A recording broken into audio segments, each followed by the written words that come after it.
Have you ever died right in the middle of truly living? I have. And what happened next, no words could have ever prepared me for it. I used to say I'd spend the rest of my life inspiring those who had lost the will to live. I had stood on hundreds of stages, raised my arm high, and declared, as long as you're breathing, you still have a chance. But no one ever told me what happens when you stop breathing. No one ever taught me what comes after the microphone falls and the spotlight fades. No one warned me that one day I'd stop breathing right in the middle of a speech about life itself. My name is Daniel Carter. I'm a motivational speaker, a former juvenile court supervisor. I spent my life helping lost kids find their way home. But I never imagined that I'd be the one in need of saving. That day, I was telling the story of a boy named Marcus, the one child whose memory still haunts me. I stood in a hall of over 300 people, speaking about mistakes, forgiveness, and second chances. Everyone was listening. I could feel their hearts leaning in. And then a strange pinch in the back of my neck, a wave of dizziness like a breeze brushing past. I heard the microphone crackle. Darkness crept in without warning. The lights blurred. The faces in the audience seemed to drift 10 feet away. And then I collapsed. In an instant. No pain. No blood. Just silence. What compels me to speak now is not because my story is strange or dramatic. It's because if you knew what I learned sooner, you'd live differently. Because heaven isn't what you were told it is. And Jesus isn't who you think he is based on a picture in a Bible. But before I tell you what I saw, I want you to know who I am. And why I believe that dying that day was the best thing that ever happened to me. You think you understand life until you see it from the other side of death. And what comes next is the reason I no longer fear leaving this world behind. Before I died, I truly believed I understood what it meant to live a meaningful life. I loved my job, I helped others, and every day, I tried to inspire those around me. But now, looking back, I realized there were things I completely missed. There were empty spaces I had spent years trying to fill with all the things I thought were right. I used to work as a juvenile court supervisor, a place most adults referred to as holding for broken kids. But I never called it that. I never believed any child was broken, just lost. And if you're lost, you can still find your way back. That's why I chose that job. Not for the paycheck, but because I knew what it felt like to grow up without anyone believing in you, without anyone thinking you could be more than your mistakes. I had been one of those kids. I lost my father when I was 11. My mom worked 14-hour days, and I'd wander the streets alone just to avoid the emptiness of a cold, silent house. If it hadn't been for a mentor named Martin, the man who pulled me out of my first real trouble, I might have ended up behind bars instead of standing in courtrooms fighting for kids. I wanted to be a Martin for as many kids as I could. That's why I gave everything I had to this work. I rarely took vacations. I got divorced when my daughter was 7. I loved her deeply, but I missed her 8th birthday because I had to appear in court that day to speak on behalf of a boy who had stolen a motorcycle. I believed that sacrifice mattered. I believed I was doing the right thing. I thought I was strong. But one name always made me question everything I believed in: Marcus. Marcus was one of the brightest kids I've ever met. He had eyes that didn't look like the other kids, not angry, not hardened, but tired, like someone who had already seen too much of life at just 16. He was arrested after a fight with his mother's boyfriend. That man had been beating his mother for years. But Marcus injured him badly, so the law stepped in. I tried everything. I advocated for him, fought to get him into a rehabilitation program. I truly believed I could help him start over. But just 2 months later, I got the call that Marcus had taken his own life in his cell. No note, no last words, just a brief report. He hanged himself with a bedsheet. I didn't cry, but that night, I sat alone in my car for over 2 hours. No radio, no lights, just one question echoing in the silence: where did I go wrong? After that, I took a month off. Then I came back.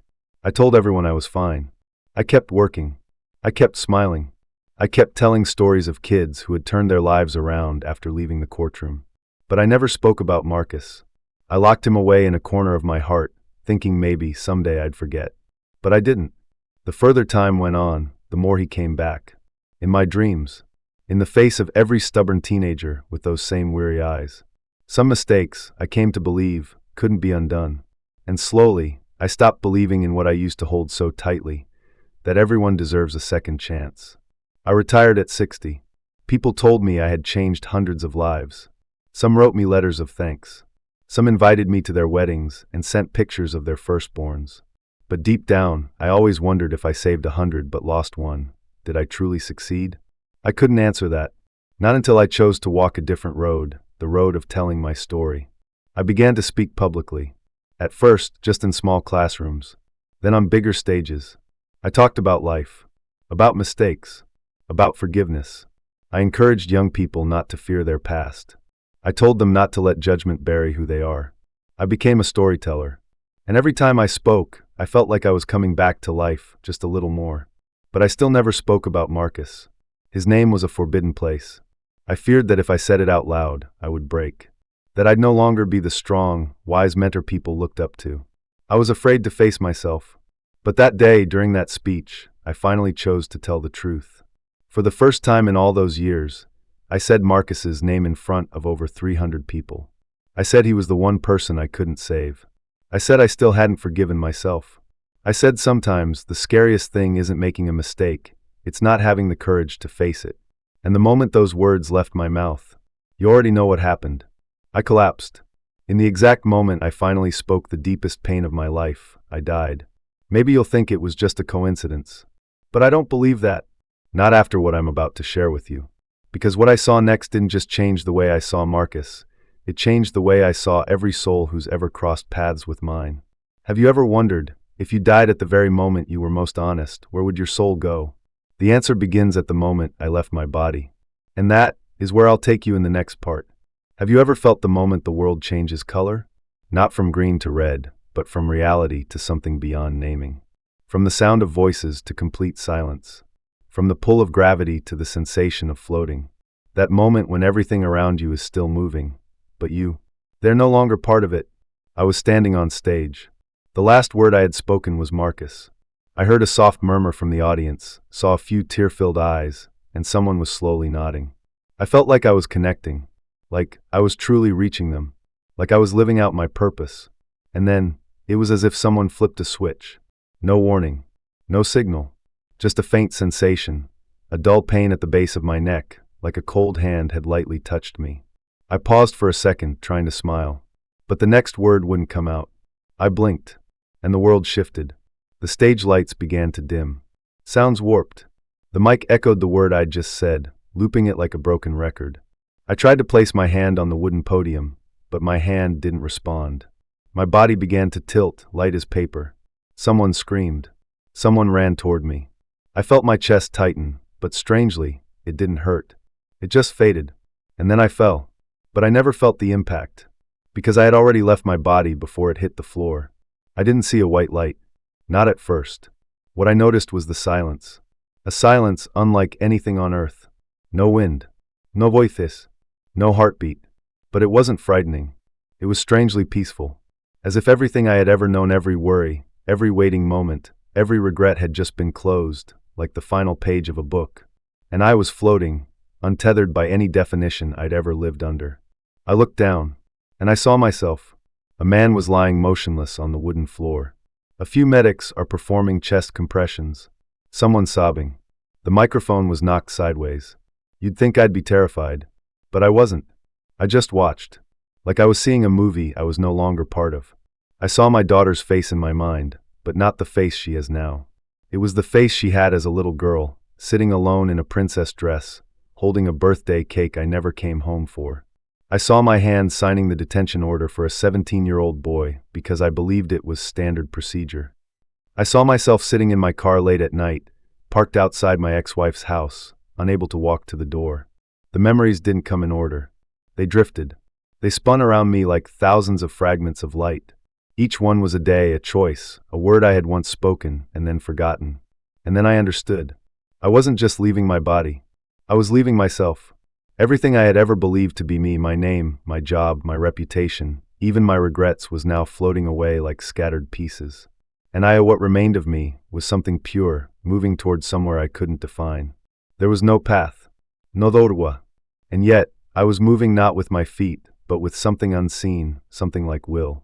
It felt as if I was being drawn forward by something both unfamiliar and more familiar than anything I'd ever known. I didn't know where I was going, but I knew this with complete certainty. It wasn't where I came from. It was where I had always belonged. Then a light began to spread ahead of me. Not blinding, not dazzling, just light with weight. It didn't just shine. It filled. It soaked into me. And in that moment, I was no longer Daniel Carter, the speaker, the court supervisor, or the father who had failed. I was simply a being, a soul, a question waiting for an answer. I don't know how long I remained there. In that place, time didn't exist, only sensation. And that sensation marked the beginning of the strangest thing I've ever experienced. Something no one can prepare you for. Something no book can explain. No religion can fully describe itself. I was about to enter the place where every definition of life and death begins to unravel. And there, I would encounter things I thought were lost forever. Have you ever wondered if you could see your body lying motionless, while your soul drifted away? Where would it go? What comes next isn't just about where I went. It's the place that made me stop fearing death forever. I don't know how long I drifted through that field of light. In that place, time doesn't move. It rests like a still lake untouched by wind. There were no clocks, no ticking sounds, but there was an unmistakable sense that I was drawing closer to something sacred. No door opened, and yet, I entered a place I cannot name because names are too small for what I was about to witness. Before me was a forest, but not like any forest on earth. Every leaf emitted a soft glow, not bright, but gentle, like a mother's gaze watching her child sleep. The trees breathed subtly, and I could feel their breath. They weren't just alive, they were aware of me. They welcomed me, and though no words were spoken, I heard them as clearly as if they were. "We've been waiting for you." I didn't walk with my feet. I moved through feeling. Whenever I thought of something, I was instantly there. I thought of my childhood, and I saw my old house again, the wooden porch, the morning sunlight pouring through the window, the scent of my mother's baking. I thought of my mistakes, and suddenly I was surrounded by thousands of trembling hands I had once seen in the courtroom. No one judged me, but every eye melted me not with pain, but with a forgiveness so complete, it reached me before I had even learned to forgive myself. Then I came upon a stream. The water was so pure it didn't reflect. Because here, you no longer needed to see yourself, you simply were yourself, in your most unfiltered form. I leaned down, and the water lifted into the air, turning into millions of glimmering fragments, memories I had forgotten, words I had once casually spoken that had somehow deeply touched someone's life. And in that moment, I realized nothing I had ever done was meaningless. And then I saw a figure, standing at the end of a misty path. He didn't walk toward me. He didn't wave. But his presence alone told me I was home. It was Marcus, the boy I believed had left this world years ago. He wasn't wearing white. There was no glowing halo. Just a teenager, with calm eyes as deep as a well. I didn't move toward him. I didn't need to. The space between us no longer existed. He knew what I was thinking, and I knew what he was feeling. He didn't blame me. He didn't ask why. He didn't wait for an apology. He just looked at me with the eyes of a soul who had understood everything, who had moved beyond right and wrong, beyond should and shouldn't. And I began to cry, not with tears, but with a feeling of breaking wide open. As if a cold glass shell I had worn my entire life had finally shattered, fallen away, and disappeared. There was no judgment. No listen. Just a return. That was when I heard a sound. Not a voice. Not music. But a frequency deep, low, resonating through every atom I was made of. It didn't tell me what to do. But it stirred something ancient inside me, a memory I never learned but somehow always carried. I remembered that love never dies. That forgiveness doesn't need a reason. That presence itself is the miracle. Then I saw another light. This one was not gentle. It was powerful, not blinding to the eyes, but piercing to the soul. This light didn't speak a name, but it made me fall to my knees, though I had no knees to fall on.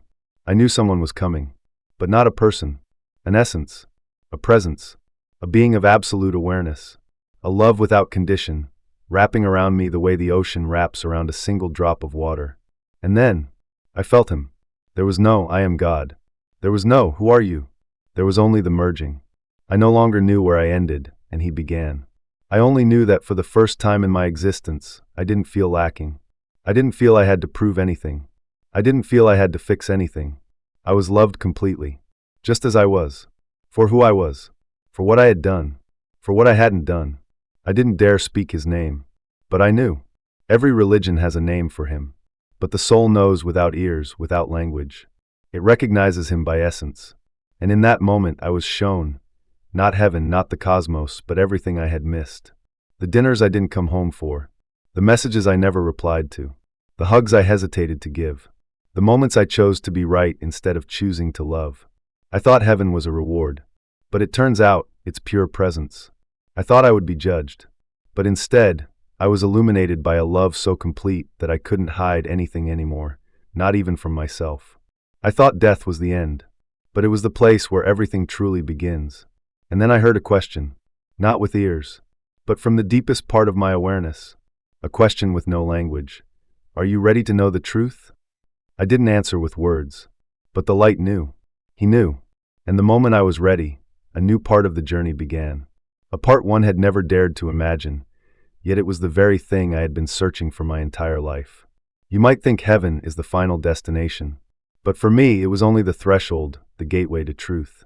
And what came next was the moment I met Hai, and not as a distant god, but as a father who had been waiting for me to come home for a very, very long time. I never thought I would meet him.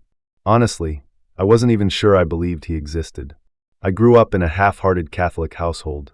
We read the Bible at Christmas, prayed before exams, and said, "Oh God," when things went wrong.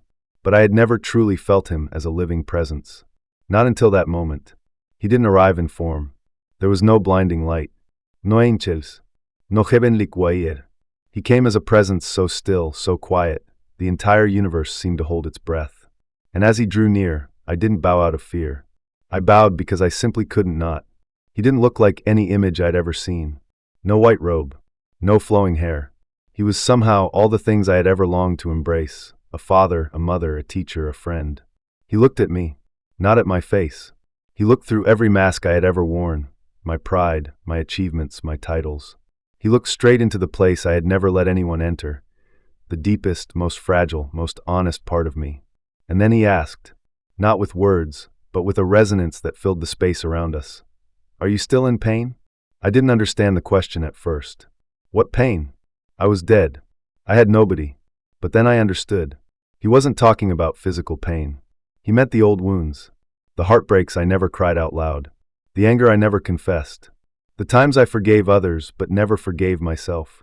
And I wept not with tears, but with a kind of crying that stripped layers from my soul, one by one, setting me free. He didn't ask what sins I had committed. He didn't ask if I believed in him.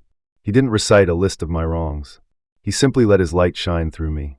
And in that light, I was shown my life not in chronological order, but by impact. I saw myself at 8, lying to my mother to hide a bad grade. But what pierced me wasn't the lie, it was the look in her eyes, sad but never blaming. I saw myself at 14, crying alone on a park bench after my father died, with no one there to hold me. I saw myself at 23, making my first big mistake on the job, and smiling anyway because people said I was tough. I saw every small moment I thought no one noticed, and realized someone had always been watching. Not to judge, but to love completely. I saw the times I did good, and the truth behind them. Sometimes out of genuine compassion. Sometimes because I wanted to be seen. Sometimes because I was afraid I wouldn't be enough if I didn't do the right thing. I saw the times I loved, and the times I loved because I was afraid to be left behind. There were no accusations. No punishments. Just a truth I couldn't escape. I had lived, but I hadn't truly been present. I had shown up, but I hadn't stayed. I had helped others, but I held on to my pain. I had forgiven, but never let the wound actually heal. He let me see all of it, and then he placed something in my hand. It wasn't a cross. It wasn't a crown. It was a mirror. But the mirror didn't reflect my face. It showed the person who needed my forgiveness the most.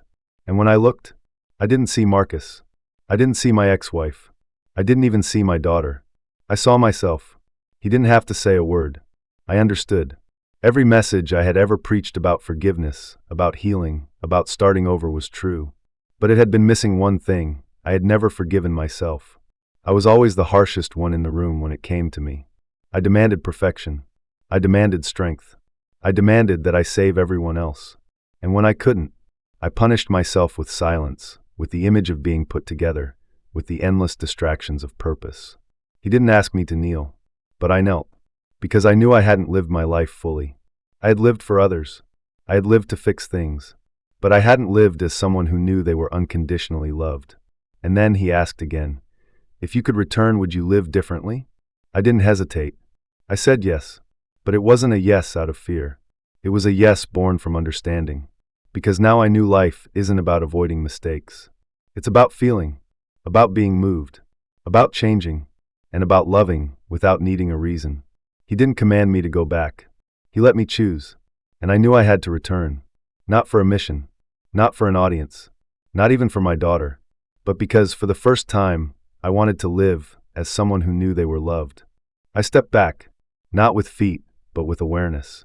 The light remained gentle, but it began to fade not because I was being cast out, but because I was turning back. I knew I would carry this with me for the rest of my life, not as knowledge, but as awareness, an awareness that would never leave me again. I never said goodbye, because I knew he was never far, not up in the sky, but in every moment, I choose to be truly present with someone. In every embrace, every time I look into another person's eyes, I do not try to fix them. Have you ever longed to meet God, just to ask him why you had to suffer? I did, and he didn't answer with words. He answered with his gaze. And what comes next is the part where I carry that gaze back into this world, a world where death is no longer the end of the story. I don't know the exact moment I returned.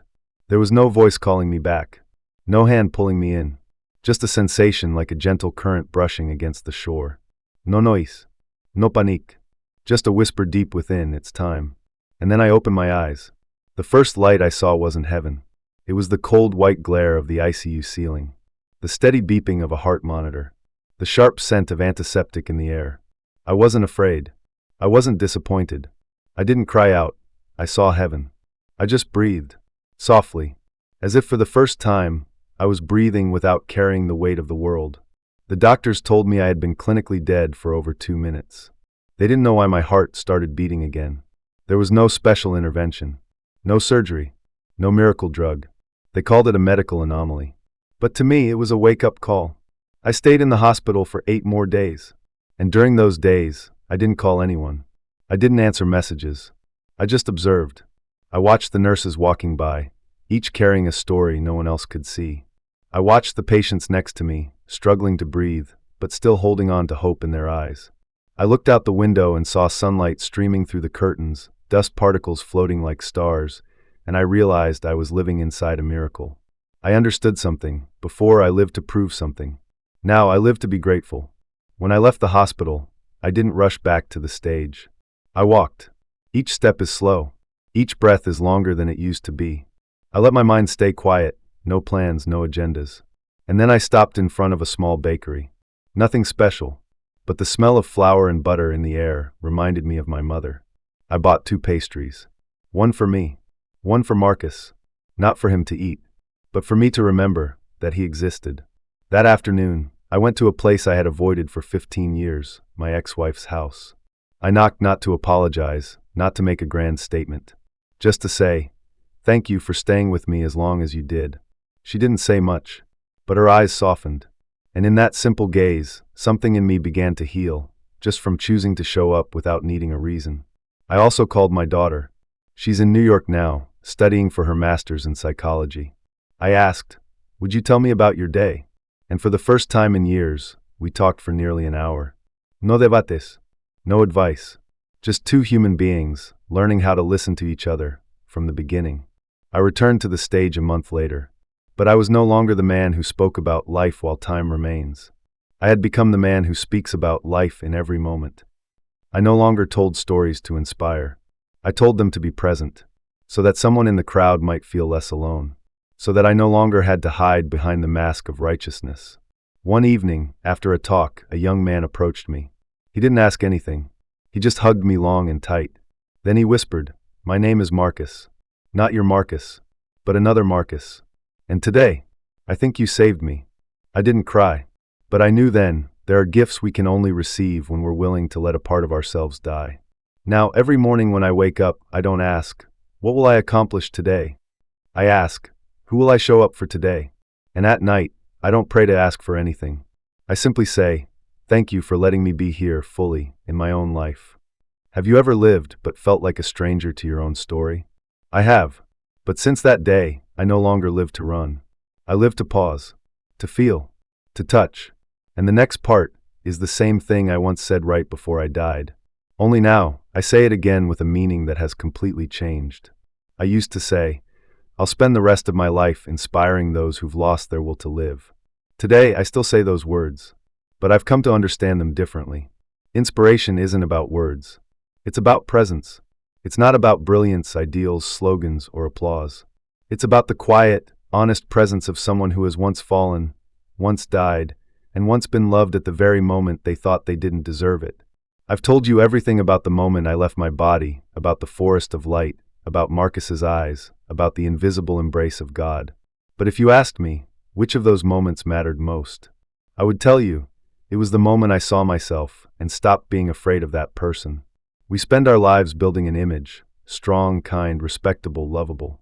But heaven doesn't appear to celebrate that image. It appears to show us the part we've never dared to hold, the most fragile, hidden part. And that's the part he's been waiting to meet. I no longer say, live like today were your last day. I say, love like today is the last time you'll ever get to touch someone. I no longer believe life is about fixing mistakes. I believe life is about feeling every wound, every gaze, every breath as if it were the first time. And maybe the last. I no longer worry about whether I'm good enough. I worry whether I'm real enough. Because the only thing I brought back from death wasn't my resume, my titles, or my awards. It was every single time I looked into someone's eyes with an open heart. Now, when I stand on a stage, I'm not looking for attention. I'm looking for eyes that are hurting, hiding, waiting for someone to be brave enough to tell the truth. And when I say, I used to think I had to save others to earn forgiveness. But it turns out, I just needed to learn how to sit down and hold myself. I see those eyes fill with tears. Not for me, but because in that moment, they're remembering who they are too. You don't have to believe me. You might be thinking, this sounds strange, too religious, too far-fetched. And you know what? I used to think the same, until I realized heaven isn't somewhere above. It's in a forgiving gaze, in a silent embrace, in the sound of a sigh that someone chooses to sit with instead of fixing. You want to see heaven? Don't look up. Look across. Look at the person beside you, the one you've always seen as ordinary, and ask them, are you okay today? Then listen with your heart. No judgment, no advice, no fixing, just presence. Because in that moment, you might be opening the gates of heaven for someone else. You used to think heaven was a destination after death. So did I. But now I know heaven is how you live before you die. And if you've stayed with me to this point, maybe he's whispering to you right now, too. Are you ready to come alive again? Now it's your turn. I've told my story, a story I once thought I'd carry to the grave. But I've learned, the truth isn't meant to be buried. It's meant to be shared, to shine, to rescue someone who might be thinking they're the only one who feels this way. If you've ever had a near-death moment, or a moment where you nearly gave up, if you've ever felt something unexplainable, heard a faint voice calling you back, felt something no one else could understand, tell it with words, with writing, with tears, with a trembling voice. Tell it in your way. Don't let that story die with you, because someone out there right now might need it to keep living. Leave your story below. And if you're not ready to share yet, just leave a single dot symbol. So I know you're still here, still alive, still listening, and that one day, you'll tell yours too.